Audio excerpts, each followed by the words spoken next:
तेहतीसचा बांध दाखवा तुमचा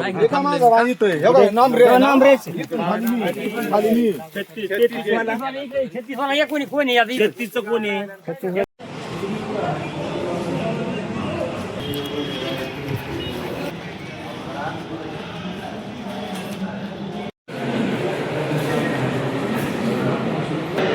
लोळे साहेब, या ठिकाणी जे उपोषण चालू आहे त्या संदर्भामध्ये धुमाळवाडीचा जो प्रश्न आहे त्या ठिकाणी तुम्ही आता आपल्या प्रांत अधिकारी साहेबांसमोर जे युक्तिवाद केला आहे, तर नेमकं हे जे सगळे शेतकरी आहेत आणि त्यांच्या विरोधात ते जे उपोषणात बसलेत, नेमकं तुम्ही काय युक्तिवाद केला आहे, तुम्ही फेटाळायचे? बघा, हा प्रश्न मुळात समजून घेणं अतिशय आवश्यक कायदेशीर दृष्ट आहे.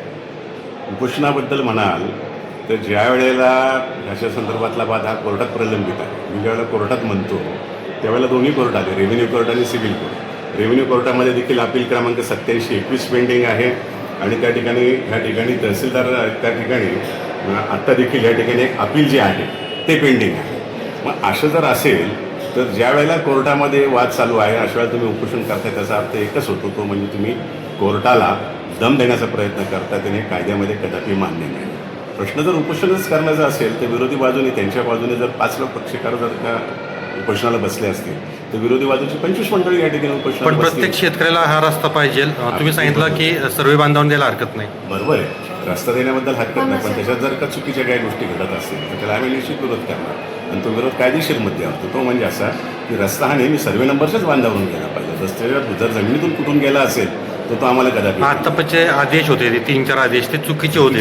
ते चुकीचे कसे होते सांगतो. जो मी माझा मुद्दा माझ्या पक्षकारांच्या बाजूने मांडला तो मुद्दा करून ह्या ठिकाणी मी ठळकपणे सांगतो की माझे जे पक्षकार आहेत गट नंबर 36 मधले, त्यांना त्याच्या कामी पक्षकारच केलं गेलं नाही. त्याच्यातून तुम्ही रस्ता मागताय, परंतु जर आम्हाला पक्षकार करत नसाल तर ते कायद्याच्या तरतुदीच्या विरुद्ध नाही तर नैसर्गिक न्यायाच्या विरुद्ध आहे. आणि तो मुद्दा मी जास्त करून हायलाईट करून कोर्टासमोर मांडलेला आहे. त्यामुळे ही जी काय ऑर्डर तहसीलदारांनी केली हीच ऑर्डर मुळात बेकायदेशीर आहे. पण आता त्यांना रस्ता मिळू शकतो का, जे संबंधित आतले गटातले शेतकरी? अगदी त्यांना रस्ता मिळू शकेल, त्यांची कुठलीही अडवणूक होणार नाही. परंतु ते जर म्हणत असेल की आम्ही पाहिजे तसाच आणि आम्ही पाहिजे त्याच पद्धतीने रस्ता, तर ते त्यांना कदापि मिळू शकतो. त्या ठिकाणी तुम्ही पण त्या ठिकाणी होतात ज्यावेळेस रस्ता खुले करायला त्यावेळेस, तर तुम्ही रस्ता द्यायला तयारच नाहीत का? नाही, आमचं काही म्हणणंच नाही. ते आमच्या गटातले नाही, 50 गट त्यांचे 4 गट आहेत, त्यांनी खुलं करावं, आम्ही बांधावरून. म्हणजे तुमची हरकत नाही, पण ते कायदेशीर पाहिजे तुम्हाला. तुमचं काय म्हणणं आहे? नाही, त्यांचा 50 अकाउंट मधला आहे ना, तो रोड चालू आहे त्यांचा, तिथून तर आमची काय हरकत नाही, पण आमच्याकडून आम्ही बांधावरून देणार नाही. आमच्या 36 मध्ये याची त्यांची गरज नाही. ते भाऊ आहेत 25 जण, सगळे जातात, हा एकट्यालाच का अडवतात हे बी त्यांना विचार. तुमच्या वकिलांनी ती बाजू मांडलेली आहे, बघू आता काय म्हणतात. शिंदे साहेब, आत्ताच तुम्ही युक्तिवाद केलाय प्रांताधिकारी साहेबांसमोर. जे उपोषण चालू आहे त्या संदर्भामध्ये तुम्ही सांगितलं ते बेकायदेशीर आहे आणि तुम्ही जो युक्तिवाद केलाय तर तो रस्त्या संदर्भामध्ये त्यांना रस्ता मिळाला पाहिजे प्रत्येक शेतकऱ्याला, हे तर माहीतच आहे. पण सर्वे बांधावून मागणी आहे आणि त्यांची कुठून मागणी आहे नेमकी? वास्तविक जर आपण पाहिलं तर आम्ही गट नंबर 50चे पूर्ण सहधारक आहोत आणि गट नंबर 50मध्ये जवळजवळ 20 ते 25 सातबारा धारक आहेत. आता त्यांनी मागताना रस्त्याची मागणी करताना गटाच्या मधून मागणी केलेली आहे. ॲक्च्युली वास्तविक पाहता गट नंबर 50 आणि 51, गट नंबर 50 आणि 51च्या बांधावरून रस्ता त्यांना अस्तित्वात आहे, त्यांनी त्या बाजूने मागणी केली पाहिजे. त्याला आमचाही पाठिंबा आहे, हे शेतकरी त्याला अडवत नाही आहे.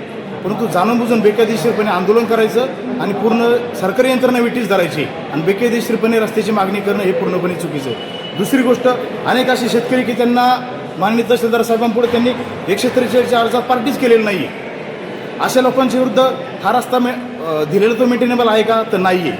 त्यामुळे जी मागणी त्यांनी 143ची केलेली आहे ती पूर्णपणे बेकायदेशीर मार्गांचा अवलंबून केलेली आहे आणि जी मागणी करतात ती पूर्ण बेकायदेशीर आहे. त्याप्रमाणे त्यांना रस्ता मिळू शकत नाही असं मी युक्तिवाद माननीय प्रांतसाहेबांच्या पुढे केलेला आहे. आता जो रस्ता जर पाहिजे असेल तर कुठून मिळू शकतो शेतकऱ्याला? प्रत्येक शेतकऱ्याला गरज असते शेतकऱ्याला. अगदी बरोबर, त्या मताशी आमचे पूर्ण शेतकरी सहमत आहे. बरोबर ना?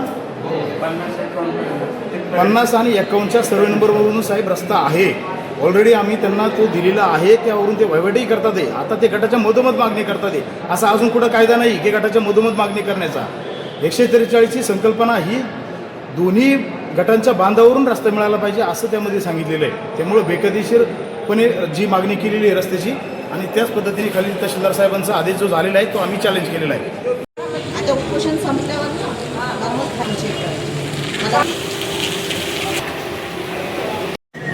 दगडाला काय सांगाल, सुनावणी तर झाली, त्यांच्याकडे बाजूने 4 वकील होते, त्यांनी युक्तिवाद केला आहे, रस्ता द्यायला तयार येते 143 प्रमाणे, मग अडले कुठं सर्व बांधणी? सर बांधणी आम्हाला रस्ता मिळावा एवढीच आमची अपेक्षा आहे. 143 कदम प्रमाणे दुसरी काय, फक्त रस्ता द्यावा. जोपर्यंत आम्हाला रस्ता मिळत नाही तोपर्यंत आम्ही उपोषण सोडणार नाही, इथून उठणार नाही. या ठिकाणी आजींना त्रास व्हायला लागले, तर याच्यावरती आता उपोषण सोडणं गरजेचं होतं. उपोषण सोडणं गरजेचं आहे, पण जोपर्यंत रस्ता शासन आम्हाला देत नाही, तोपर्यंत रस्ता मिळत नाही, तोपर्यंत आम्ही इथून काय उठणार नाही, उपोषण सोडणार नाही.